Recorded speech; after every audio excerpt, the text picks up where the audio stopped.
back to another Parts Avatar Canada video, and as you can tell, in this video we have the Jetta once again. We've taken it out of storage because car show season is here, and unfortunately we've heard some clunking and it seems that the bags are not in perfect shape. So we want to get those replaced so they don't pop.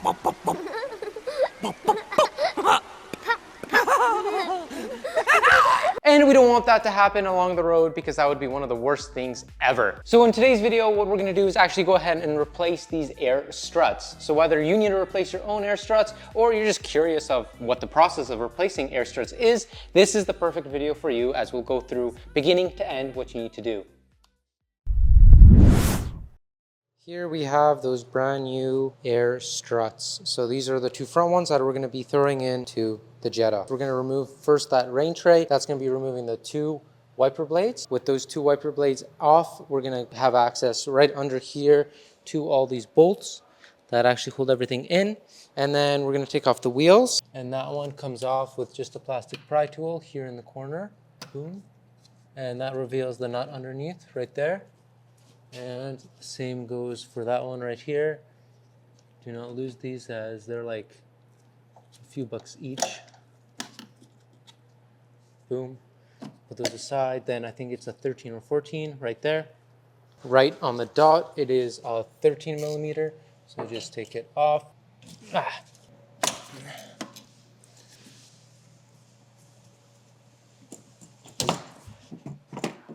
And they come off quite easily. Just push up and down and they come off.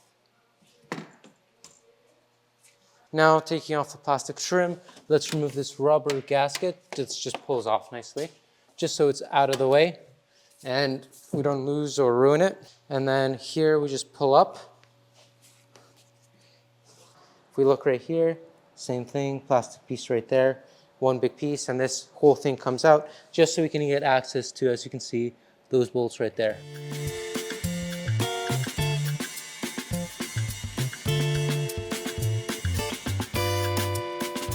Got it off without cracking it. You can do it, just be careful. As you can see, we have all these exposed, 1, 2, 3, and 1, 2, 3, and then the top hats and everything you can see through there. So we're gonna actually proceed with taking the wheels off and getting to the suspension. Another key thing to remember when we're in the wheel wells here, obviously we're gonna be disconnecting our air bags. So we wanna make sure that any pressure in the system is released. So air out your bags before we get touching any of these air components. So we wanna go ahead, press our bags, make sure they're nice and soft, not hard. That means that there's no big pressure inside. We can go ahead, release our air line right there, and then go ahead to removing this bolt, and the top 3 bolts right here in order to remove our air struts.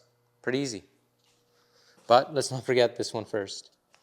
So looks like this socket is a 15, that's about the closest one. So we're just gonna go ahead and lefty-loosey, righty-tighty, undo it, make sure that the bag doesn't spin around too much and go from there. So I went ahead and I undid our little braided line here. And then we have a 19 socket for the top one, 18 socket for the bottom one. I went ahead and actually turned the wheel, leave the key in the ignition, just that way the steering lock is not enabled so you can move it freely side to side. So 19 here. It does also have a little Allen there. So if it starts spinning, that's what you utilize. On the other side, there is a triple square. One. So this one right here, that's a size 6 hex. So take a 19 millimeter wrench and the size 6 hex, put this on a ratchet or electric ratchet and spin it off bit by bit. So here is the setup, 19 millimeter socket, well not socket, wrench. And then we have the 6 millimeter hex on here. And then we can slowly, with 2 hands, do this. What I'm gonna do here is use a wire brush it off. Get any of that rust and corrosion off because it was not going easily, right? Spray some WD, just a little bit. And I'm gonna go do the same on the other side while we wait for this one to kind of set. WD-40 set in, a wrench in place. Let's give this another go.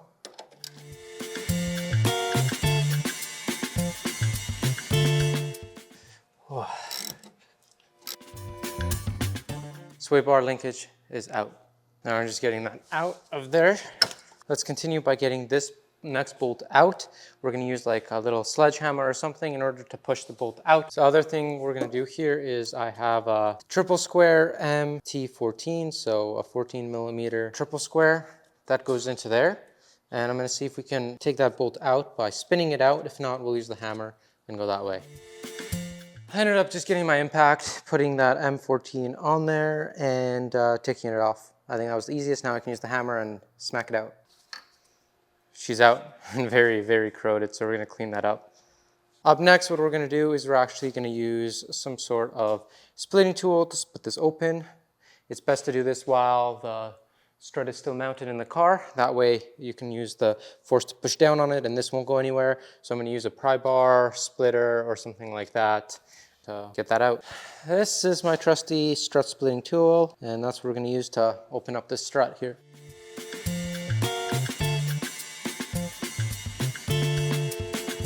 As we saw, we got the strut out. I just kind of spun it around and now she's free to go. So once I remove her from the top, she'll pop right out. We got the strut out, slowly but slowly. We had the pry bar in the back there, pushing up to open it and just with a hammer knocking it down. But I realized that if I do undo the ball joint at the bottom here with these 3 bolts, this whole hub assembly would kind of fall down a little bit, would give me a bit more space. So I'll try doing that on the other side. Right now we're gonna lower the car, get those 3 bolts and get the strut out. Up next we have these 3 bolts to take out to drop the strut. Once we do this, it'll drop right down. There we go, loosen with a ratchet. Now I can use my little impact ratchet to get them all off. Oh boy, not too shabby. So this is where I was saying dropping those 3 ball joints would have given you a bit more space here, just maneuverability, but I think I'm gonna drop those 3 at the bottom just to make my life easier. There we go. Holy crap, finally, what an adventure. Oh. Boy, oh boy, we're done. So right here we have my old one. We can see I actually had it set pretty high.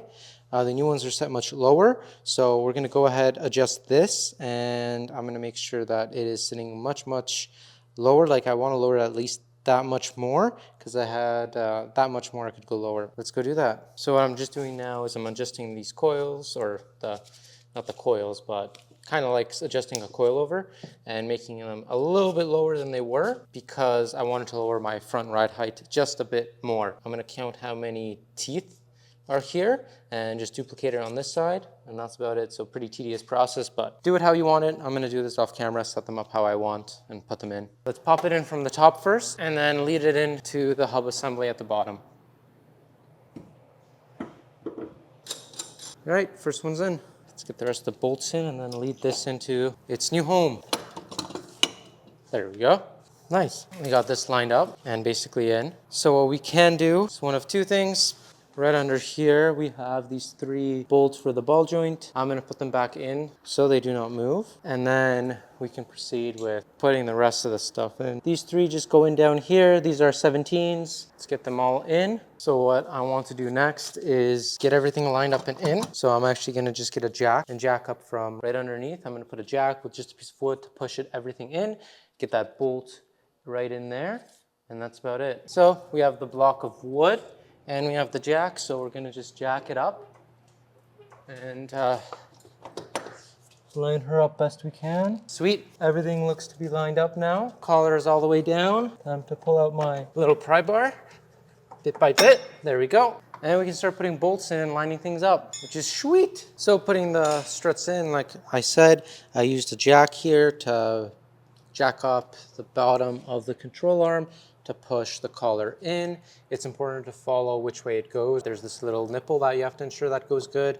I'm just lining everything up, making sure that this is lined up before we tighten and lock everything down. So I'm gonna put this bolt in, and then I'm gonna put the sway bar end link here, and that's about it. So what I was referring to is that there's this little nipple right there that helps you and ensures that everything's lined up correctly. So just follow that. Follow also that this has to be facing the outside. So on that side it'll go this way, and that's it. Let's get to installing. Let's continue with our great bolts here. This bolt is not looking in the best shape. What I'm gonna do is I'm just gonna anti-seize it just so it doesn't seize up or have any issues of getting out last time because there was just a bunch of corrosion in there, and then we're gonna pop her in through the back. Be a little bit tough to see, but first I'm gonna put the bolt straight through the back here.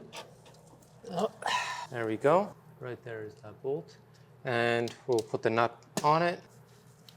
So there's that bolt we're talking about. I put the nut on already. And the other side, right here, boom, there we go. That's what I'll be doing. It's 19 on this side, I think, 18 or 19. And then that M14 triple square right there. 18 on one side, M14 triple square on the other. Holding it together, screwing it on. And then we'll just tighten it down, torque it down, whatnot. I'm gonna start by first impacting it on to make sure it's nice and tight. And then I'm gonna check whatever the required torque spec is, because obviously if you can, torque spec to spec. And this top one is gonna be a little bit more of a pain to do. So as it appears, this might be a little bit seized. So I might see what I can do over here just to replace these out. Some either WD-40 maybe will be sprayed on first or something. We'll see. So I got the adjustable sway bar and link in. I just used the jack same way, pushed it up here just to get it in. The best is probably just to replace them if you can.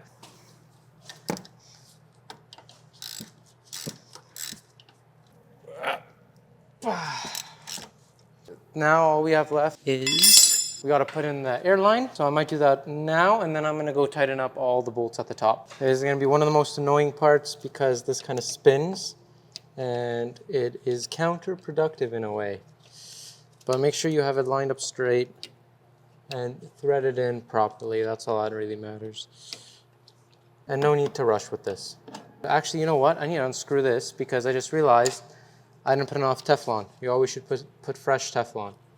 If you want to avoid leaks, don't forget Teflon has to go on your airline right here. Oh my God, I can't have perception of depth or depth perception. So fresh Teflon, put it opposing to how you're threading it in. So if you're doing lefty-loosey, righty-tighty, you always do the opposite with the Teflon. Just wrap it around right here, and there you go. So we do not want this to leak. So let's make sure it doesn't leak. Just a little bit is usually more than enough. And I think we're good, nice, tight. I'll double check for air leaks. And now let's move to the top. So let's talk about the torque specs right here. There are 3 nuts here and they only need 15 Newton meters. But what's also important is it's 15 Newton meters plus 90 degrees. Right there, there is a north and a south. North and south, so make sure that they face north and south when you're doing the 90-degree rotation. So 15 Newton meters, so very small torque wrench, and then north and south. Let's go do that right now. Little torque wrench set to 15. Let's get these down. These are just 13 millimeter bolts anyways. There we go. Click, click. Click, click. Click, click. And then let's make sure that they're facing north-south to make sure we do the 90-degree rotation. This one is actually pretty much there.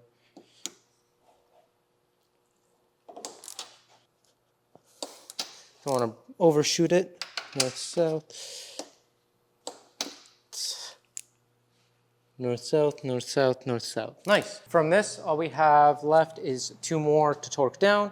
This strut pinch bolt is 70 Newton meters and 90 degree. And then this top basically sway bar link is 65, and that's it, just 65 Newton meters. So not huge amounts. Let's torque them down and then we're done. That's it for the install.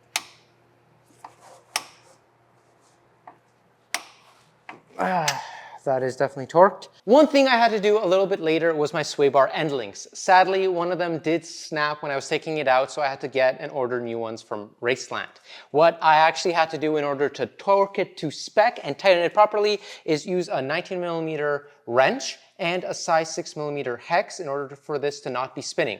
Once I got it on tight enough where it wasn't spinning anymore, I went ahead, grabbed my torque wrench with a 19 millimeter socket, and then we can torque it down to the required spec, which, if I'm not wrong, is 32 foot-pounds. So, boom, on, torque to spec, and done. All right, that's all it takes to replace AIR struts on your Mark V or basically any car. It's like replacing regular struts, except you have a few extra steps with an airline or other little things like adjustable end links, but that's common on coilovers. In order to check for leaks, the best way to do is just grab some soapy water, spray it down, and then look for bubbles.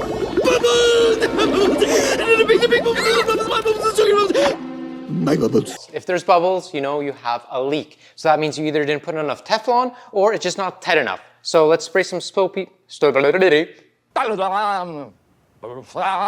water, and then keep going. I love it. And then you'll see if you have bubbles or not.